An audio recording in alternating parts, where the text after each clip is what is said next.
Saudara, sebanyak 562 siswa sekolah dasar di Kabupaten Aceh Besar menjadi target sasaran dari program Genius tahun 2024. Ya, peluncuran program Genius berlangsung di SD Luk Semelu, Kecamatan Belang Bintang, Aceh Besar. Peluncuran program Genius berlangsung di SD Luk Semelu, Kecamatan Belang Bintang, Aceh Besar. Kepala sekolah dan murid yang menjadi sasaran peluncuran program ini menerima penyerahan kudapan tinggi protein dari program Genius. Kepala Dinas Pangan Aceh mengatakan sebanyak 562 siswa sekolah dasar di kabupaten ini kembali menjadi sasaran penerima manfaat program Genius tahun 2024.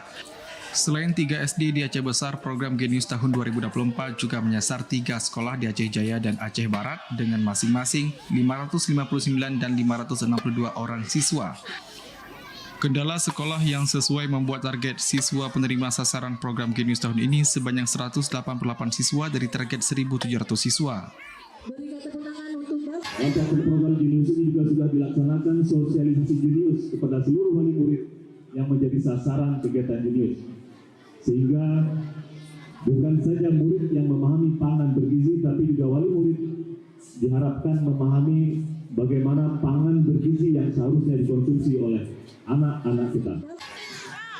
Pemerintah Kabupaten Aceh Besar menyampaikan ucapan terima kasih kepada Bappenas dan Dinas Pangan Aceh yang kembali memilih kabupaten setempat sebagai lokasi sasaran pelaksanaan program Genius di tahun 2024. Tidak hanya meningkatkan pentingnya pemahaman akan pangan bergizi, kegiatan ini diharapkan mampu menekan angka stunting di Aceh Besar.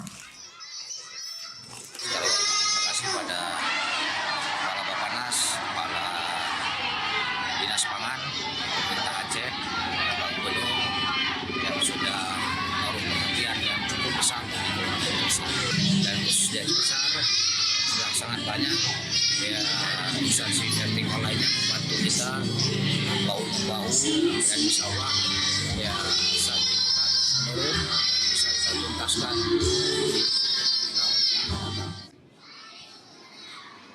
Selain memberi pengetahuan tentang pangan dan meningkatkan status gizi siswa, program Genius merupakan salah satu upaya pemerintah memberi pemahaman pada orang tua tentang pentingnya pangan bergizi.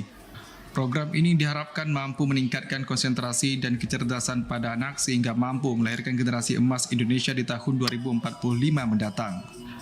Melalui program ini, setiap siswa yang menjadi target sasaran akan menerima pemberian makanan bergizi sebanyak 20 kali. Mereka juga akan mendapatkan pendampingan dan pembinaan dari dinas terkait. Dari Aceh Besar, Arman Konadi, TV Aceh melaporkan.